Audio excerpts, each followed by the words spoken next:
Ça va aller? Est-ce que je peux vous demander de taper des mains avec moi pendant que je vous le dirai? Ça va aller? Ouais.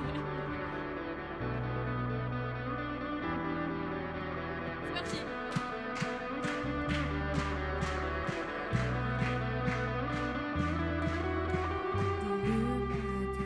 L'espoir s'élève et c'est ton nom que nous chantons, nous accordons nos cœurs au tien, où nous irons, oui, tu iras, la ferveur dans nos yeux, nos vies rayonnent, c'est ton amour qui resplendit, les rues brilleront de ta lumière, ta gloire vient percer les ténèbres, tu ne faibliras jamais.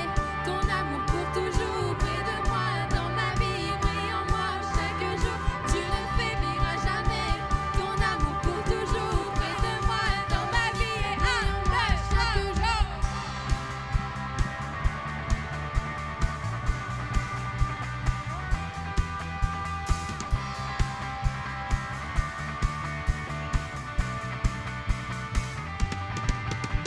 Tu éveilles en moi, éveille en moi ta vie, Seigneur, à jamais. Tu éveilles en moi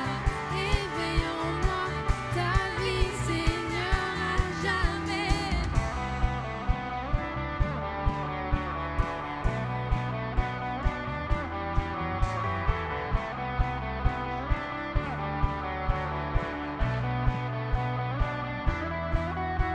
La ferveur dans nos yeux, nos vies rayonnent, c'est ton amour qui resplendit, les rues brilleront de ta lumière, ta gloire vient percer les ténèbres.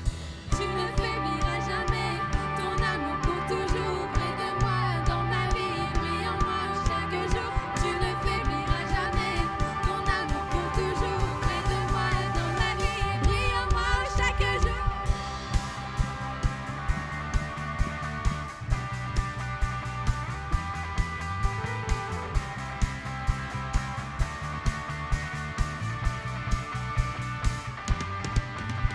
Tu éveilles en moi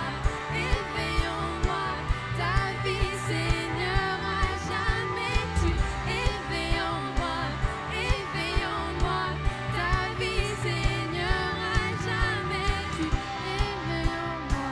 éveilles en moi ta vie, Seigneur, à jamais. Tu éveilles en moi ta vie, Seigneur, à jamais.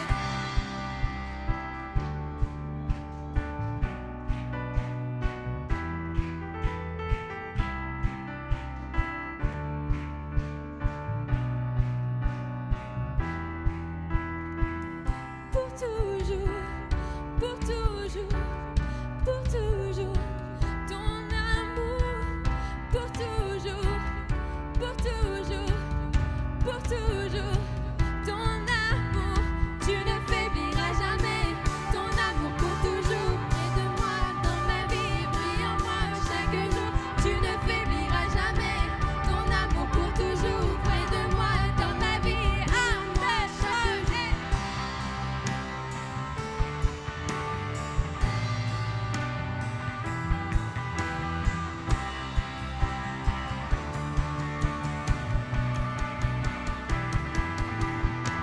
Tu éveilles en moi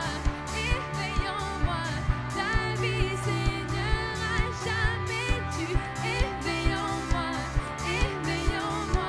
ta vie, Seigneur, à jamais. Tu éveilles en moi ta vie, Seigneur, à jamais. Tu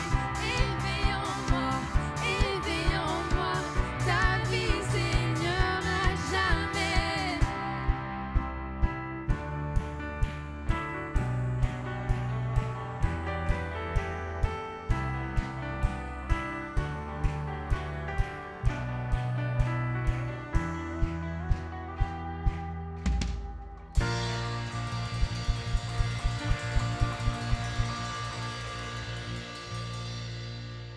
On va prendre ce deuxième chant qui dit maintenant et à jamais, Jésus, je me soumets. Ça, c'est le refrain. Alors Alors vraiment ce soir, sens-toi libre de lui dire ce que tu as sur le cœur, si ça va pas. Tu as le droit de lui dire que tu te sens pas bien, tu as le droit de lui dire que tu es seul. Et ce soir vraiment prends le temps de te recentrer sur ce que tu as besoin parce que Dieu va te l'apporter ce soir. Je ferme mes yeux pour voir mon roi vêtu de gloire. Ta grâce invite mon âme à s'approcher de toi. Vers toi, je lève les mains, renonçant à moi-même. En toi, je suis trouvé. Me voici à tes pieds. Maintenant et à jamais, Jésus, je me soumets. Enseigne-moi tes voies, oui, plus de toi. J'ai besoin de ta présence et vers toi je m'avance. Conduis-moi plus loin, oui, plus de toi. Dans l'épreuve, je persévère. Non, aucune crainte ne me retient. Où je vais, tu as été. Et ma confiance est en toi seul. Maintenant et à jamais, Jésus, je me soumets. Enseigne-moi tes voies, oui, plus de toi. J'ai besoin de ta présence et vers toi je m'avance. Conduis-moi plus loin, oui, plus de maintenant et à jamais. Maintenant et à jamais, Jésus, je me soumets. Enseigne-moi tes voies, oui, plus de toi. J'ai besoin de ta présence et vers toi je m'avance. Conduis-moi plus loin, oui, plus de toi. Attire-moi toi, oui, à jamais je te suivrai. Je te suivrai. Mon cœur t'appartient. Oui, c'est toi que je désire. Que je désire. Attire-moi à toi. Oui, à jamais je te suivrai. Je te suivrai. Mon cœur t'appartient. Jésus, c'est toi que je désire. Que je désire. Attire-moi à toi. Oui, à jamais je te suivrai. Je te suivrai. Mon cœur t'appartient. Jésus, c'est toi que je désire. Que je désire. J'ai besoin de toi. Tout ce dont j'ai besoin, c'est de toi. J'ai besoin de toi. Tout ce dont j'ai besoin, c'est de toi. J'ai besoin de toi. Tout ce dont j'ai besoin, c'est de toi. J'ai je sens qu'il y a des résistances. Ce soir, je sens qu'il y a des résistances. Tu veux pas te donner entièrement. Il y a des choses encore que tu retiens. Il y a des choses encore qui sont enfouies en toi, qui te font mal, qui te brisent. Alors ce soir, dis-lui simplement que tu as besoin de lui. On a besoin de toi, Seigneur. Dis-lui que tu as besoin de lui dans ta vie. Parce que lui, il va régler tes problèmes. Lui, il va régler tes situations familiales qui sont compliquées. Et lui, il va régler tes notes qui chutent. Lui, il va régler tes choix qui sont compliqués. Tu sais pas ce que tu veux faire dans ta vie. Tu te sens seul. Alors ce soir, déclare que tu as besoin de lui. Lève tes mains vers lui en signe vraiment d'adoration. Ferme tes yeux, prends ta place et déclare que tu as besoin de lui. Prie en ces instants. Prie-le maintenant. Dis-lui, Seigneur, je t'aime. Seigneur, j'ai besoin de toi dans ma vie. Seigneur, tu vois ces situations qui sont compliquées, qui ne se règlent pas. Alors vraiment maintenant, agis dans mon cœur. Agis dans mon cœur ce soir, Seigneur.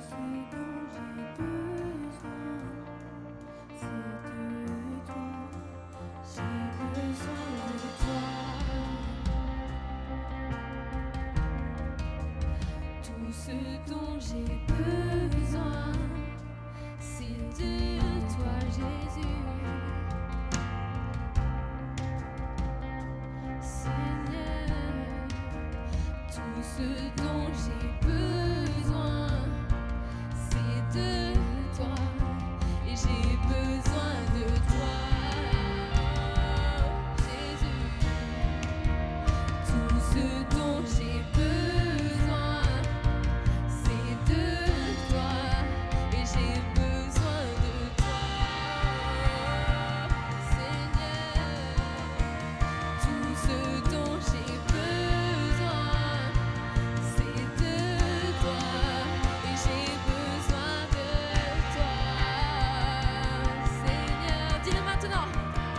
Tout ce dont j'ai besoin, c'est de toi.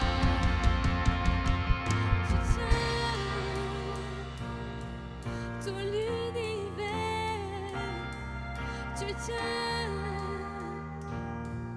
la terre entière, tu tiens tout l'univers, tu tiens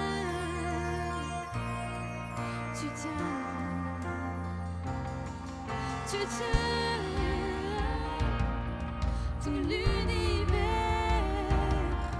tu tiens la terre entière, tu tiens tout l'univers, tu tiens, tu tiens, oh, tu tiens tout l'univers, tu tiens la terre entière, tu tiens tout l'univers, tu tiens, et tu tiens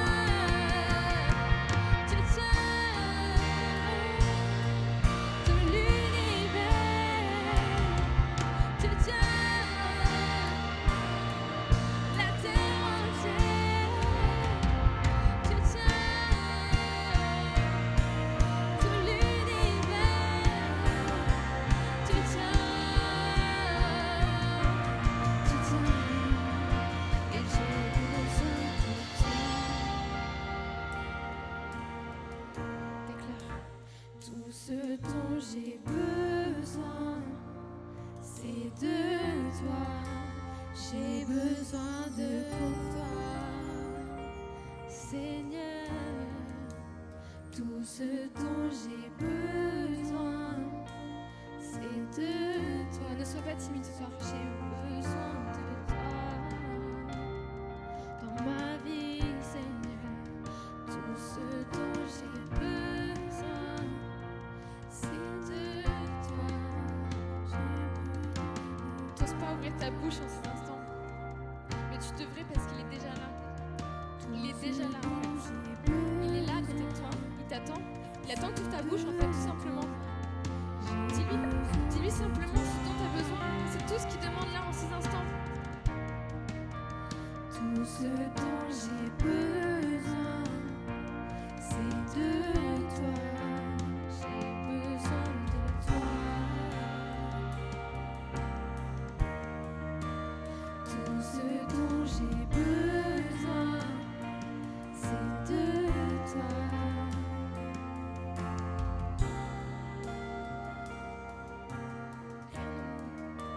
Rien au monde qui peut combler ton cœur ce soir, à part lui. Il n'y a rien au monde qui peut combler ce soir ton cœur, à part lui. Là, tu souffres en ce moment. Je ne sais pas par quoi tu passes, mais là, tu souffres en ce moment. Et il veut juste te dire qu'il peut combler ton cœur entièrement. Prie en ces instants, vraiment, ouvre ta bouche, n'hésite pas. Ouvre ta bouche, Seigneur, vraiment, viens remplir cet instant. Viens remplir le cœur ce soir. Viens remplir ceux qui souffrent. Viens remplir ceux qui sont aussi dans la joie, Seigneur. Vraiment que tu puisses penser les blessures, Seigneur. Je veux rien au monde ne peut me combler.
On vient de vivre un moment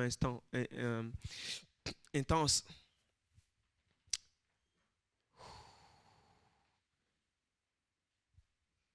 Difficile de faire une transition comme ça. J'aurais voulu continuer, hein, vous savez. Pouf. Mais bon, la Bible dit toutes choses, hein, chaque chose en son temps. Amen.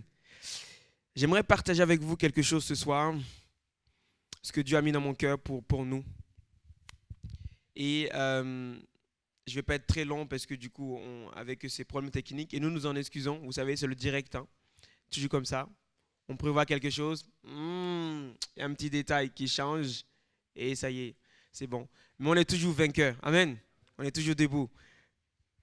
J'aimerais partager avec vous un sujet ce soir, c'est la gloire et la présence de Dieu dans nos vies. Vous savez, on a vu les semaines passées quelque chose. On a dit que maintenant, nous sommes passés de la mort à la vie. Nous sommes ressuscités avec Jésus et aujourd'hui, nous marchons en nouveauté de vie. N'est-ce pas? C'est ce qu'on a vu un peu la semaine passée.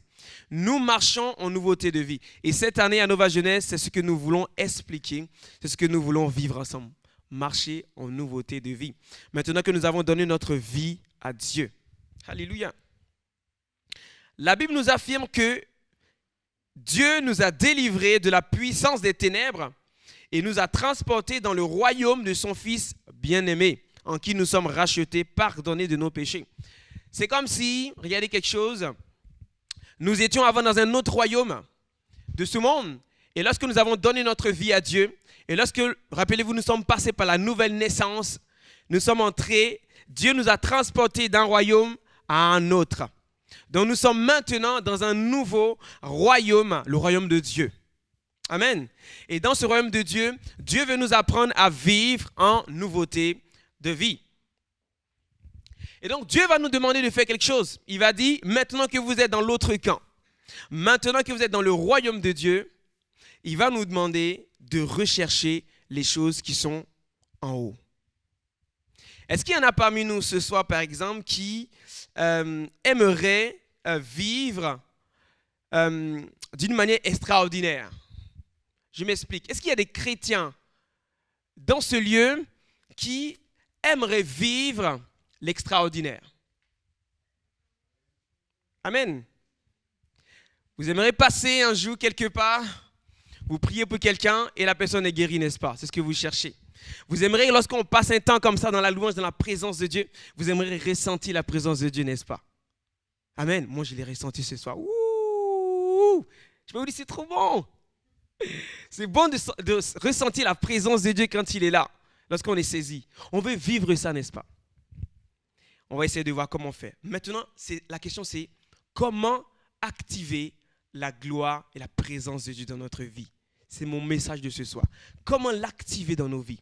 Vous voulez vivre dans le miraculeux de Dieu? Alors, pour vivre le miraculeux de Dieu, pour vivre dans l'extraordinaire, il faut sortir de l'ordinaire. Vous comprenez ça? Si je veux vivre l'extraordinaire, il me faut sortir de l'extraordinaire. Alléluia. On aimerait que Dieu nous visite. On aimerait entendre la voix de Dieu. On aimerait guérir les malades en son nom. On aimerait témoigner autour de nous. On aimerait ressentir sa présence. Mais on ne sait pas comment faire souvent, n'est-ce pas? Ça vous arrive ça souvent? J'aimerais ressentir ce que lui il ressent. J'aimerais vivre ce que lui est en train de vivre. Mais j'y arrive pas. C'est compliqué. Ce soir, Dieu a une réponse pour nous. Alléluia. Le mot activer signifie mettre en action ou rendre actif quelque chose. Ce que nous voulons mettre en actif dans nos vies, c'est la présence de Dieu. Il y a quelqu'un ce soir qui va être activé ce soir. Dites à ton voisin, tu vas être activé ce soir. Amen. Il y en a qui se disent, il y en a qui se demandent, mais on va appuyer sur un bouton pour que ça puisse fonctionner? Non, on ne va pas appuyer sur un bouton ce soir. Mais il y en a qui vont être activés ce soir. Je suis convaincu. Vous n'êtes pas des boutons, bien sûr. Hein. Regardez quelque chose. J'aimerais vous expliquer un petit truc là rapidement. Une image. On va essayer de donner un peu une petite image à cela. Lorsque nous sommes venus à Dieu, lorsque nous sommes passés de la mort à la vie, Dieu a fait toutes choses nouvelles pour nous. Et donc maintenant, toutes choses nouvelles. Et en nous maintenant, nous avons la vie de Dieu en nous. Et nous pouvons marcher maintenant selon la vie de l'Esprit. Et Dieu a mis pleinement tout en Jésus et en lui, nous pouvons retrouver tout ce dont nous avons besoin. Maintenant, c'est comme si c'est une image. Maintenant, dans notre vie, nous avons différentes portes qui sont devant nous. Vous imaginez que vous avez toutes ces portes qui sont là devant vous. Dans votre vie, Dieu a placé ces différentes portes et derrière ces portes, il y a la bénédiction. Il y a ce que Dieu a prévu dans ta vie. Elle est derrière cette porte-là. Et Dieu va donner des clés pour que tu puisses avoir accès à la porte. Parce qu'elle est verrouillée pour l'instant. Et il faut maintenant prendre la clé que Dieu te donne, l'ouvrir et ensuite entrer dans cette bénédiction et de pouvoir vivre ce que Dieu a prévu pour toi. Maintenant, ce que nous allons voir ce soir, c'est 5 clés essentielles que Dieu nous a données, que j'aimerais partager avec vous. 5 clés essentielles pour pouvoir vivre la gloire et la présence de Dieu. Amen. Le mot gloire veut dire doxa en anglais ou shekinah en hébreu. C'est la manifestation de la présence de Dieu. Wouh! C'est comme si quand on va finir, on va prier ensemble ce soir. Si tu veux recevoir, si tu veux vivre la gloire, la présence de Dieu, il est possible au travers de ces 5 clés-là. Amen.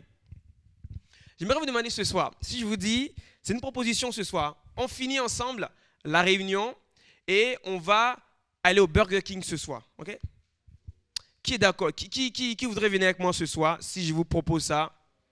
1, 2, 3, 4, 5, 6, 7. Même c'est une pizza, hein? Même, voilà. Yes, il y a des mains levées, tout le monde est prêt. Super. Maintenant, si je vous propose de passer 2 heures, tu peux me mettre la diapositive s'il te plaît, dans la prière après la réunion ce soir, avec moi. Amen. Yes. Vous l'avez dit, hein? Vous allez rester avec moi pendant 2 heures. Encore. Ouais. Amen.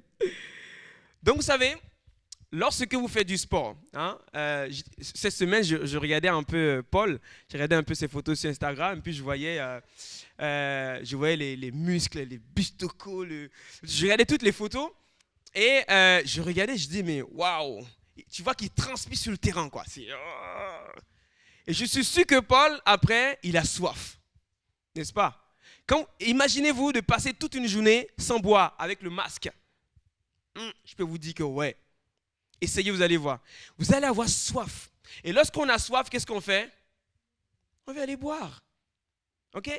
Donc, de la même manière, le premier point que j'aimerais aborder avec vous, c'est aspirer et avoir soif. Si vous voulez vivre la gloire, la présence de Dieu, il faut avoir soif de la vivre. Si tu n'as pas soif, si tu ne désires pas voir la gloire de Dieu, tu ne la verras pas. La Bible nous dit, si tu veux quelque chose, demande et ensuite Dieu te le donnera. Amen. Demande. Il faut avoir soif. Regardez, on va entrer dans la parole de Dieu ensemble. Il est écrit dans Psaume 34, verset 11, que ceux qui cherchent l'Éternel ne sont privés d'aucun bien. Si tu cherches Dieu ardemment, si tu cherches Dieu de tout ton cœur, si tu aspires à vivre dans la présence de Dieu, tu veux que Dieu te touche, que Dieu te parle, tu entends la voix de Dieu. si tu aspires à ces choses, il faut les rechercher. Amen. Il faut, aspirer et rechercher ces choses. La Bible nous dit aussi dans 1 Corinthiens 14, 1, d'aspirer aux dons spirituels. Vous savez, on est là, il y a beaucoup d'entre vous, comme moi, nous sommes des enfants de Dieu, nés de nouveau. Mais à partir de ce moment, en nous, il n'y a rien de changé. On est resté toujours des chrétiens ordinaires. Moi, je ne veux pas être un chrétien ordinaire. Je veux être un chrétien extraordinaire. Est-ce qu'il y en a qui veulent être des chrétiens extraordinaires ce soir? Il doute là encore. Là. Est-ce qu'il y en a qui veulent être des chrétiens extraordinaires ce soir? Ouais. C'est une décision à prendre. Hein? Vous allez voir les conditions. Amen. Alléluia. Un jour, Dieu va délivrer un message au prophète Amos et il va dire, les jours viennent, déclare le Seigneur, l'Éternel, où j'enverrai la famine dans le pays. Il parlait du peuple d'Israël. Non pas la faim, du pain et soif de l'eau, donc c'est-à-dire de la nourriture, mais il va leur donner la faim et la soif d'entendre la parole de Dieu. Et aujourd'hui, je suis parmi vous, il y en a qui ont soif de la parole de Dieu. Il y a des personnes qui ont soif de pouvoir recevoir le Saint-Esprit dans leur vie. Ils ont soif de cela, mais ils ne savent pas comment s'y prendre. Dieu a réservé dans ses portes des choses extraordinaires pour vous. Mais si vous voulez vivre quelque chose, il faut aspirer à cela. Il faut avoir soif. Il faut demander à Dieu dans la prière. Et je suis convaincu que Dieu va le faire. J'aimerais vous raconter une histoire rapidement. Je n'ai pas le temps de le lire. C'est l'histoire d'un homme, un prophète qui s'appelait Élisée. Il avait un mentor qui s'appelait Élie et qui était prophète du peuple d'Israël. Et un jour, Dieu divinement va avertir Élie qu'il va pas mourir, mais il va être enlevé. Et donc divinement, certains fils des prophètes aussi ont été avertis dans plusieurs villes, dans plusieurs villages. Et donc Élisée a entendu que Élie va être enlevé aujourd'hui. Et ce qu'il va faire, il va suivre Élie partout où il va partir. Élie va, regardez, on va essayer de le lire ensemble. La Bible dit dans 2 Rois chapitre 2 verset 1. Lorsque l'Éternel fit monter Élie au ciel dans un tourbillon, celui-ci partait de Gilgal avec Élisée. Élie dit à Élisée, reste ici, car l'Éternel m'envoie jusqu'à Bethel. Lui va répondre, l'Éternel est vivant et ton âme est vivante, je ne te quitterai pas. À plusieurs reprises comme ça, il va dire non, je reste avec toi. Mais pourquoi il va demander ça? Je reste avec toi. Il va dire laisse-moi, je vais à Jéricho. Il dit non, je te suis, je ne te quitterai pas. Parce qu'il avait un ardent désir d'obtenir quoi? Il va dire j'aimerais avoir la double part de l'esprit qui est en toi. En d'autres mots, c'est un prophète. Je veux aussi être prophète comme toi. Et même au-delà encore de cela. C'est ce qu'il voulait. Élie a fait des miracles extraordinaires. Il a prié et Dieu a stoppé la pluie pendant quelques jours. Il a prié et le feu est descendu. Donc il a vécu de l'extraordinaire dans sa vie, de chaque jour. Et donc Élisée voulait vivre la même chose. Et au-delà encore de cela. Donc qu'est-ce qu'il va faire? Il avait tellement soif, il aspirait à cela. Il n'a pas quitté Élie. Il a attrapé Élie, il dit, je suis avec toi. Il dit, reste là. Il dit, non, je suis avec toi. Et donc, à un moment donné, il y a un chat qui va passer et un tourbillon. Et Élie va être emporté par ce tourbillon. Et à ce moment-là, tu as le manteau de Élie qui tombe. Et Élisée récupère ce manteau. Et il le garde avec lui. Et bien avant cela, d'arriver à Jéricho, ils vont passer par en fait l'eau du Jourdain. Si vous voulez, un petit lac. Ils vont passer par là et pour aller de l'autre côté, pour passer, c'est trop long. Donc, il n'a pas le temps de prendre un bateau, une pirogue pour passer. Et donc, ce qu'il va faire, Élie va prendre son manteau, il va frapper le sol, l'eau, ça va se séparer en deux et ensuite, ils vont pouvoir passer de l'autre côté du Jourdain. Et donc, Élisée a vu ça. Il a dit, moi, je vais faire pareil. Je veux une double onction de l'esprit qui est en cet homme-là, Élie. Et il va aspirer à cela. Et le résultat, c'est que Dieu va lui donner ce qu'il recherchait. Amen. Parce qu'il le recherchait de tout son cœur. David prie et il crie à Dieu un jour, parce qu'il avait soif de lui. Il dit, Ô Dieu, dans Psaume 63, verset 2, ô Dieu, tu es mon Dieu, je te cherche, mon âme a soif de toi et mon corps soupire après toi. C'est pourquoi je t'ai contemplé dans le sanctuaire pour voir ta force et ta gloire. Il va dire, mes lèvres célèbrent tes louanges, ainsi je te bénirai toute ma vie, je lèverai mes mains en faisant appel à toi. Je serai rassasié comme pour une nourriture succulente et abondante. Et il va crier à Dieu. Mon âme soupire, Seigneur, après toi. Et ce qui va se passer, c'est que à chaque fois que David passait du temps avec Dieu, il était béni. Il recevait ce que Dieu avait pour lui. Amen. Il faut rechercher ces choses, il faut aspirer à cela. Jacques va nous expliquer quelque chose. Est-ce que vous désirez ça ce soir? Oui, vous le désirez, n'est-ce pas? Vivre la gloire et la présence de Dieu. Tout le monde veut le vivre. Et, pardon, c'est pas bon de prendre du gazeux avant de faire la prédication. Il va nous répondre quelque chose. Souvent on désire, ça vous n'arrive pas souvent de prier, vous ne recevez rien. Est-ce que ça arrive à quelqu'un souvent de dire, Seigneur, je veux ça, et il ne reçoit rien? Levez la main. Voilà. Seigneur, je désire que tu fasses ça. Il ne se passe rien. Je désire vivre ta gloire, ta présence. Il ne se passe rien. Regardez, Jacques va nous donner une explication à cela. Il va dire souvent, vous désirez. C'est dans Jacques chapitre...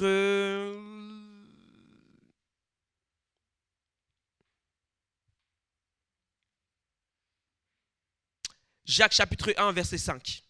Il va dire, vous désirez et vous ne possédez pas. Vous êtes meurtrier, jaloux et vous ne pouvez rien obtenir. Vous avez des luttes et des conflits. Voici une des raisons qu'il donne. Vous désirez et vous ne possédez pas parce que vous vivez dans le péché. Première raison. Et il va dire, vous ne possédez pas non plus parce que vous ne demandez pas. Vous voyez? Écoutez bien. Vous ne l'avez pas parce que vous ne le demandez pas. Ou, il va dire ensuite, quand vous demandez, vous ne recevez pas. Pourquoi? Parce que vous demandez mal. Ce qu'il va dire. Vous demandez mal. Comment est-ce que je demande mal? Il va dire, dans le but de satisfaire vos passions. Vous m'avez bien entendu? Vous ne possédez pas lorsque vous priez. Vous ne l'obtenez pas souvent parce que vous demandez mal. Ce n'est pas la bonne manière de demander. Ou soit parce que vous vivez dans le péché. Voilà pourquoi Dieu ne peut pas vous donner ce que vous demandez à Dieu. Il va dire, vous êtes jaloux les uns les autres. Vous ne pouvez rien obtenir. Il y a toujours des conflits au milieu de vous. Et vous osez demander quelque chose à Dieu. Réglez ça d'abord. Et demandez ensuite à Dieu. Mais il a dit, il faut demander. T'en as qui veulent le recevoir, mais sans rien faire, sans rien demander. Il faut demander à Dieu. Amen. Il faut bien le demander, non pas pour satisfaire nos désirs propres, nos convoitises, mais les désirs de Dieu. C'est de dire, Seigneur, je veux recevoir ce don spirituel. Je vais être rempli de l'Esprit de Dieu. Non pas pour me glorifier devant les gens. Non pas pour dire, voilà, ça y est, je prie en langue. Et je peux maintenant prier pour les malades seront guéris. Non. Seigneur, je vais être rempli de ton esprit pour un bon objectif. C'est pour te rendre gloire. C'est pour que tu puisses communiquer avec moi afin que je puisse bénir ensuite les autres. Quand Dieu voit dans ton cœur que tu as une pensée pure et que lorsque tu demandes un don spirituel à Dieu, ce n'est pas pour satisfaire tes convoitises, ce n'est pas pour lever la main pour dire ça y est, j'ai guéri un malade ou j'ai fait un miracle. Non, si tu demandes vraiment à Dieu parce que c'est pour le servir, alors je t'assure, même ce soir, Dieu pourrait le faire pour toi dans ta vie. Amen. Juste bien le demander. Deuxièmement, il faut avoir foi en Dieu. C'est la deuxième clé. Il faut avoir foi en Dieu. Sans la foi, tu ne peux rien obtenir de Dieu. Et la foi, c'est quoi? La foi, je vais vous lire un peu.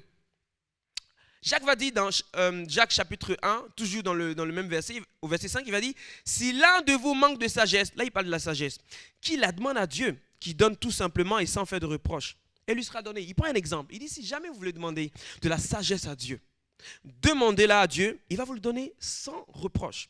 Et il va dire ensuite, mais que la personne qui demande, qu'il la demande avec foi. Il va dire, sans douter, car celui qui doute ressemble aux vagues de la mer, que le vent soulève et agite de tous les côtés. C'est une personne qui est instable. Lorsque tu demandes quelque chose à Dieu, il faut avoir foi. La foi, c'est quoi? C'est la ferme assurance des choses qu'on espère. La foi, c'est comme ça. Regardez, avec Dieu, c'est tout simple. Nous, on veut voir et ensuite on croit, n'est-ce pas? Dieu te dit, ce que tu vas me demander, crois que tu l'as reçu et c'est à ce moment-là que cela se produit. Ce n'est pas l'inverse. C'est, je demande par un Seigneur, remplis-moi de ton esprit ce soir. Et tu crois que Dieu va le faire. Il l'a fait. Et à ce moment-là, comme tu as cru, tu vois le résultat s'accomplir ensuite. Mais si tu doutes dans ton cœur que Dieu peut le faire, que Dieu le fera, et à ce moment-là, il y a une difficulté qui se pose. Tu es comme la mer qu'on agite dans tous les sens, de tous les côtés. Tu es instable. Il faut avoir la foi. La foi, dites-moi, est-ce que c'est quelque chose de simple ou de difficile? Je vous pose une question. C'est difficile d'avoir la foi. N'est-ce pas? Non, moi je vous dis c'est facile. Regardez bien. Est-ce que vous êtes convaincu que demain matin, vous allez mettre vos réveils, vous allez vous réveiller demain ou pas? Est-ce que vous êtes convaincu que demain, vous allez être réveillé ou pas? À 7h30 par exemple. Ceux qui mettent leur réveil à 7h30. Quand vous mettez votre réveil, vous êtes convaincu que ça va sonner ou pas? N'en faites pas les... Vous êtes sûr que ça va sonner. Quand vous voyez par exemple dans le ciel, vous voyez les nuages, vous vous dites quoi? Il va pleuvoir. Vous êtes convaincu de ça ou pas? Oui, vous êtes convaincu. Lorsque vous êtes au volant, vous tournez à gauche, vous êtes convaincu que la voiture va partir à gauche ou pas? Ou vous vous doutez? Non, vous êtes convaincu que ça irait à gauche. Quand tu freines, bon, normalement, c'est ceux qui ont fait le contrôle technique, bien sûr. Hein. Quand tu freines, tu es convaincu qu'à un moment donné, la voiture va s'arrêter. Ça, c'est de la foi. Donc Dieu dit, c'est tout simple. J'ai mis tout pleinement. Tu as accès à cela. Je te demande simplement d'avoir foi en moi. C'est une confiance absolue en Dieu. Que ce que tu as demandé à Dieu, il va le réaliser. Mais en son temps à lui. C'est souvent ça qui nous bloque. On se dit, j'ai demandé, j'ai la foi, ça ne se produit pas. C'est comme si, je prends un exemple. C'est comme si vous avez fait une commande à Domino's Pizza comme moi hier. Vous commandez à 19h05. On vous dit, à 15, ça sera prêt. Donc, le temps que vous avez commandé, il faut un temps pour que ça puisse venir, n'est-ce pas, pour vous être livré. Et souvent, il est en retard, n'est-ce pas? Parce que bon, il s'est passé des choses sur le chemin. Il est en retard, mais il va arriver quand même à bon port. Vous l'avez quand même. Souvent, on demande quelque chose à Dieu, on le veut immédiatement, tout de suite, tout de suite. Dieu ne le fait peut-être pas là maintenant, mais sache que ce que tu as demandé à Dieu, il est en chemin. Il faut juste être là au bon moment, au bon endroit, et à ce moment, tu le reçois. Il y en a qui prient comme ça, Seigneur, remplis-moi, fais-moi ça, et puis ils disent, ouais, mais ils s'attendent à quelque chose. Souvent, on prie, et puis on dit, Seigneur, je vais ressentir ta présence. On est là. Il ne se passe rien. Et puis on se dit, bon, bah, ça ne sert à rien, laisse tomber. Dieu ne veut pas me bénir. Ou on dit, c'est parce que j'ai péché dans ma vie que Dieu ne veut pas me bénir. Ça n'a rien à voir. Vous êtes des pécheurs, Dieu veut vous bénir quand même. Et donc là, on est là, on attend, on dit, Seigneur, je vais ressentir ta présence, puis il n'y a rien. Je vais vivre dans ta gloire, montre-moi les choses, puis il n'y a rien qui se passe, puis on est là, parce qu'on n'a pas foi en Dieu. On est là dans nos pensées, où souvent on est calculateur. Il y en a qui ont du mal à entrer dans la présence de Dieu. Parce que souvent vous n'avez pas foi en votre Dieu. Il y en a qui ont du mal à entrer dans la présence de Dieu. Ils ont besoin d'une atmosphère particulière pour pouvoir entrer dans la présence de Dieu. Pour certains, s'il n'y a pas de musique, ils ne peuvent pas entrer dans la présence de Dieu. Ils ont du mal parce qu'ils ont besoin d'une mélodie, ils ont besoin de la musique. Ça montre une dépendance à quelque chose. Elle va nous aider à entrer dans la présence de Dieu, n'est-ce pas? Mais on peut entrer dans la présence de Dieu sans une musique, sans quelque chose d'autre. Il faut le désirer, il faut ouvrir la bouche, il faut commencer quelque chose. Sinon, ça ne se produira pas. Amen. C'est une ferme assurance des choses qu'on espère et la démonstration de celles qu'on ne voit pas. Hébreux 11, verset 1. La Bible dit que c'est par la foi que les murailles de Jéricho sont tombées après que le peuple avait fait le tour pendant 7 jours. Je n'ai pas le temps me manque pour que je vous explique cette histoire. C'est pas grave. La Bible dit que c'est par la foi qu'ils ont traversé la mer Rouge, en parlant du peuple d'Israël, qu'ils ont traversé la mer Rouge comme un terrain sec, tandis que les Égyptiens ont été engloutis lorsqu'ils ont tenté de passer. C'est par la foi que les murailles de Jéricho s'y sont tombées. Lorsque le peuple d'Israël, je vous ai expliqué cette histoire, Lorsque Moïse a levé son bâton, la mer a été divisée en deux et qu'ils sont passés. C'est par la foi qu'il l'a fait. Il ne savait pas comment ça allait se passer. Mais il a dit simplement, Seigneur, je te fais confiance. Fais quelque chose. Et cela s'est produit. Amen. La troisième clé, c'est renoncer à soi-même. Ça, c'est la partie la plus difficile, vous allez comprendre. Un jour, je vais faire un message là-dessus pour que vous compreniez bien ce que c'est que renoncer à soi-même. Je vous donne un petit G là ce soir. Jésus dit dans Matthieu 16, 24, « Si quelqu'un veut être mon disciple, qu'il renonce à lui-même, qu'il se charge de sa croix et qu'il me suive. » Regardez ce que Jésus te dit. Regarde ce que Jésus te dit ce soir. Tu veux vivre ma gloire, tu veux vivre ma présence, renonce à toi-même. Abandonne-toi à Dieu. Laisse tes centres d'intérêt pour ceux de Dieu. Est-ce que dans ton cœur, es-tu capable, as-tu décidé dans ton cœur que Dieu passe en priorité que toi-même? Réfléchissons un peu à cela. Est-ce que Dieu passe en premier dans tout ce que tu as planifié? Dieu te dit ce soir, renonce à toi-même et tu verras ma gloire. Vous savez, lorsque Jésus était là, Jésus a renoncé à sa propre vie pour nous. C'est la raison pour laquelle aussi, une des raisons qu'il a vécu ce qu'il a vécu. Regardez bien, Jean-Baptiste qui baptisait les gens, il avait renoncé à sa vie. Et lorsqu'il a décidé de renoncer à sa vie, le miraculeux est entré dans sa vie. Lorsque Pierre a renoncé à sa vie, il y a eu du miraculeux dans sa vie. Ce n'était plus un homme ordinaire. Lorsque Paul, qui persécutait les chrétiens, a renoncé à sa vie pour celui de Dieu, il y a eu des choses extraordinaires qui sont produites dans sa vie. Lorsque Abraham, lorsque Dieu l'appelle, il lui dit, quitte ta famille, quitte ton foyer, quitte tes enfants, quitte tout le monde et suis-moi, je t'envoie dans un pays que tu ne connais pas. Imaginez-vous, Dieu vous dit ça. Va, je ne sais pas moi, dans un coin Madagascar, tu ne connais personne. Il te dit, demain tu fais tes valises et tu t'en vas. Tu ne sais pas ce que nous on va se dire, ouais, mais mon Dieu, il faut que j'économise un peu d'argent, il faut qu'il ait quelque chose pour ma sécurité sociale, des choses comme ça. Dieu lui dit non, lève-toi et vas-y. Il va se lever, il va renoncer à tout ce qu'il avait. Ses parents étaient riches et il était très riche déjà. Il va abandonner tout ça et il va partir avec sa femme. Il a renoncé à sa vie. Mais regardez, grâce à son obéissance, nous sommes là aujourd'hui et nous bénéficions des fruits de ce qu'Abraham a fait. Amen. Il a vécu ensuite l'extraordinaire. Ce qui s'est passé dans sa vie. Lorsque Daniel a refusé, je ne parle pas de Daniel qui est là, je parle de Daniel dans la parole de Dieu. Lorsque Daniel a refusé de se souiller, regardez ce qui s'est passé. Il va vivre l'extraordinaire. Dieu va lui parler. Lorsqu'il va renoncer à sa vie, Dieu va lui donner les messages qui concernent la fin des temps. Il va vivre l'extraordinaire. Lorsque tu renonces à ta vie, Dieu t'utilise ensuite. Amen. Gloire à Dieu. J'avance rapidement. Le quatrième point, l'avant-dernier point, c'est être rempli du Saint-Esprit. C'est l'une des clés. Vous savez, si je suis ordinaire, si je vis d'une manière ordinaire, charnelle, naturelle, et je veux les choses de l'esprit, ce n'est pas possible. Je vais vous montrer une preuve. Ce n'est pas possible naturellement de vivre ces choses.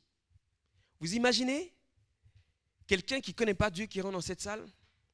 Tu te mets à prier en langue. Pour lui, c'est étrange. Pour lui, c'est trop bizarre. C'est quoi ces gens-là? Quelle langue ils parlent? On ne comprend rien. Vous levez vos mains dans le ciel et puis on loue Dieu ensemble. Pour eux, ça fait trop bizarre. La nature humaine, la Bible dit que Dieu a emprisonné le péché dans la vie de l'être humain, dans la chair qui est là. Il n'y a rien dans la chair qui peut satisfaire Dieu, qui ne peut plaire à Dieu. Rien. Et si tu veux marcher dans le monde, tu veux plaire à Dieu, tu veux que Dieu te parle, tu veux entendre la voix de Dieu te parler, tu veux entendre Dieu, tu veux que le Saint-Esprit guide ta vie de chaque jour dans ton quotidien. Il faut être rempli du Saint-Esprit. Regardez, Éphésiens 5, 18 dit, ne vous enivrez pas de vin, cela mène à la débauche. Il dit, soyez au contraire remplis de l'Esprit. Il dit, ne savez-vous pas, dans 1 Corinthiens 3, 16, que vous qui êtes passés dans la nouvelle naissance, vous êtes le temple du Saint-Esprit. Dieu veut habiter en vous. Dieu veut pleinement habiter en vous. Et donc Dieu va, l'Esprit de Dieu va venir habiter en vous. Vous imaginez, le même esprit qui était en Jésus habite en chacun d'entre vous. Ce qu'on peut faire, c'est extraordinaire, les amis. Il faut être rempli de la présence de Dieu, du Saint-Esprit. Il va dire pourquoi il faut être rempli pour vivre cela. Il dit, l'homme naturel n'accepte pas ce qui vient de l'Esprit de Dieu. Écoutez bien, hein? L'homme naturel n'accepte pas ce qui vient de l'Esprit de Dieu. Pour lui, c'est une folie. Il est incapable de comprendre. Parce que c'est spirituellement qu'on en juge. Vous comprenez ça? Si naturellement, tu n'es pas rempli de l'Esprit de Dieu, il y a des choses que tu ne pourras pas vivre. Parce que tu ne pourras pas comprendre ce qui se passe, tu ne pourras pas comprendre ce qui t'arrive. Lorsque Dieu va te parler, tu ne pourras pas faire la distinction entre lorsque Dieu te parle, lorsque l'Esprit te parle et c'est tes propres pensées. Tu ne pourras pas faire la différence. Mais lorsque tu es rempli du Saint-Esprit, alors tu vis l'extraordinaire. Dieu te parle. Tu entends la voix de Dieu. Tu peux avoir des visions, des songes. Dieu peut passer par plein de situations pour agir dans ta vie. Et lorsque tu es rempli de l'Esprit de Dieu, je peux vous dire, les amis, vous n'êtes plus les mêmes personnes. Vous n'êtes plus les mêmes personnes. Il faut aspirer à vivre. C'est l'ami que Dieu nous a donné. C'est l'Esprit que Dieu a envoyé pour guider chacun d'entre nous dans ce monde. C'est lui. C'est comme si vous avez une Kalachnikov qui est là devant vous. Et vous prenez juste un petit couteau. Avant même que tu t'approches du gars qui est devant toi, ton adversaire, il t'a déjà tué de loin. Avance avec ton couteau. C'est trop tard. Il t'a déjà eu. Mais c'est comme ça. On a l'Esprit de Dieu avec nous. Lorsque le Saint-Esprit vient habiter en toi, il y a une force extraordinaire qui se met en toi. Ce n'est pas tes propres forces, hein, bien sûr. C'est la force de l'Esprit de Dieu qui t'emmène loin. Alléluia. Cinquième clé, il faut expérimenter. Amen. Dès que Élisée a reçu cette double onction, ce qui va se passer, il va faire exactement ce que Élie a fait. Il va prendre le manteau d'Élie et il va taper sur l'eau du Jourdain parce qu'il faut qu'il retourne du coup. Il va encore frapper l'eau du Jourdain et cette eau va se séparer en deux et il va pouvoir passer. Et quand on lit dans 2 Rois, il a fait des choses extraordinaires, Élisée. Il a vécu des choses qui sont incroyables. Lorsque toi, tu me dis que tu as la foi, pour tous ceux qui sont là, vous avez la foi, n'est-ce pas? La Bible nous dit, c'est Jacques qui nous dit ça, que la foi sans les œuvres, c'est une foi morte. Cela veut dire que sans les actes, il n'y a pas de preuve de foi. Vous comprenez? C'est comme si tu dis à quelqu'un, je t'aime, mais il faut que tu lui prouves son amour, n'est-ce pas? Notamment les femmes, elles aiment qu'il faut prouver ton amour à ta femme et à ton mari. Je t'aime dans la bouche. Mais il faut que tu poses des actions. C'est à cela qu'on va reconnaître que tu as la foi. Tu dis, j'ai foi en Dieu, j'ai confiance en lui, mais dès que viennent des troubles, tu es paniqué, tu restes dans ton coin, tu ne sais pas quoi faire. Dieu te dit, mais voilà maintenant, pose. Il y en a qui souvent, on prie pour eux, ils reçoivent l'Esprit de Dieu. Mais ils n'osent pas ouvrir la bouche pour parler. Ils n'osent pas, ils disent, mais il y a un truc qui me vient là, mais c'est bizarre, je ne comprends pas, donc je ne vais pas émettre ce son. Ils vont faire ils vont dire, oh, ça fait trop bizarre, donc ils vont le garder en eux. Alors que non, on fait sortir cela. Quand tu expérimentes au fur et à mesure ta foi, tu te lances des défis dans ta vie avec Dieu. Dieu, voilà ce défi qui est devant moi. Je veux relever ce défi. Alors là, si tu fais quelque chose pour moi, je saurai que tu es Dieu, Seigneur. J'aimerais terminer avec cet exemple-là qui m'est arrivé. Il y a quelques années, j'avais une frustration dans mon cœur. C'était le fait que j'étais chrétien, né de nouveau, enfant de Dieu. Je n'avais pas été baptisé dans le Saint-Esprit. C'est une frustration pour moi parce que je voyais mes cousins, mes frères, mes soeurs, mes tantes, tout le monde autour de moi se faisait baptiser dans l'Esprit de Dieu. Et Rémi était le seul dans la famille qui était resté. Ça a créé en moi une frustration et un gêne complet, un gêne vraiment complet. Et je me disais dans la tête, ok, voici comment ça va se passer. Je vais venir, je vais commencer à prier, mes pieds ils vont chauffer, je vais trembler, je vais tomber en arrière. Voilà, c'était mon scénario. faut que ça se passe comme ça. Non, je prie, Seigneur, remplis-moi ton esprit. Vas-y. Rien. Allez, Seigneur. Rien. À chaque instant, c'était comme ça. Et à un moment donné, j'ai dit, Seigneur, j'en ai marre. Lorsque j'ai lu le livre de Jacques, je vous invite à lire. Attrapez vos cœurs quand vous allez lire le livre de Jacques, hein, parce qu'il est très clair. Il est très pointueux. Il est très direct. Lisez-le, vous allez voir. Ça a bouleversé ma vie et ça m'a bien aidé. Il a dit, tu dis que tu as la foi, mais tu ne poses pas d'acte. Il n'y a rien qui se passe. J'ai dit, voilà ce que je vais faire. J'ai dit, Seigneur, tu as cette semaine pour me remplir de ton esprit. Je crois que tu vas me baptiser du Saint-Esprit. Et j'ai dit, Seigneur, je ne vais pas chercher à calculer comment ça va se passer. Est-ce que je vais faire ça, je vais tomber, est-ce que je vais voir quelque chose? J'ai dit, non, je ne vais pas essayer de calculer comment ça va se passer. Mais ce que je te demande, cette semaine-là, tu me baptises du Saint-Esprit. Tu n'as pas le choix. Je n'ai pas dit qu'on ne dit pas à Dieu, tu n'as pas le choix. Hein. C'était une manière de parler. Hein. J'ai dit, Seigneur, là, il faut que quelque chose se passe. Et je viens à l'église. Et pendant le temps de louange, je ne suis pas centré à dire, Seigneur, baptise-moi du Saint-Esprit. Je loue Dieu, j'adore Dieu. Et à ce moment-là, Dieu opère le miracle dans ma vie. Et boum, au moment où je ne m'attendais pas du tout, Dieu me baptise de son esprit. Et à partir de ce moment, j'ai commencé à expérimenter, à parler d'autres langues que tu ne connais même pas, tu ne comprends pas. Et à partir de ce moment, j'ai commencé à entendre la voix de Dieu. J'ai commencé à entendre Dieu me parler, me montrer des choses. À partir de ce moment-là, la foi, renoncer à soi-même et expérimenter. Expérimenter ce que Dieu a mis dans votre vie, les amis. Amen. Est-ce qu'on peut fermer, on va baisser la tête et fermer les yeux maintenant. Et je fais ce simple appel rapidement pour nous ce soir. Le temps m'a beaucoup manqué, mais on reviendra là-dessus une autre fois. Si tu es dans ce lieu, ne lève pas la main. Vraiment, ne lève pas la main. Là, ce n'est pas de foi que tu vas faire ce soir. Ce n'est pas de foi qu'on va faire ce soir. Si c'est ton désir, tu aimerais vivre chaque jour dans ton quotidien la gloire de Dieu. Tu aimerais ressentir Dieu. Lorsque tu loues Dieu, tu aimerais ressentir sa présence, qu'il est là, qu'il est présent dans ta vie de chaque jour. Tu aimerais vivre l'extraordinaire, passer de la vie ordinaire à une vie extraordinaire. Si dans ton cœur ce soir, tu n'es pas prêt, ne lève pas la main. Ne lève pas la main. Si tu n'es pas prêt à renoncer à toi-même, si tu n'es pas prêt à exercer ta foi, si tu n'es pas prêt à expérimenter, si tu n'es pas prêt à vivre ces choses, si tu ne veux pas vivre ces choses, si ça ne t'intéresse pas, ne lève pas la main.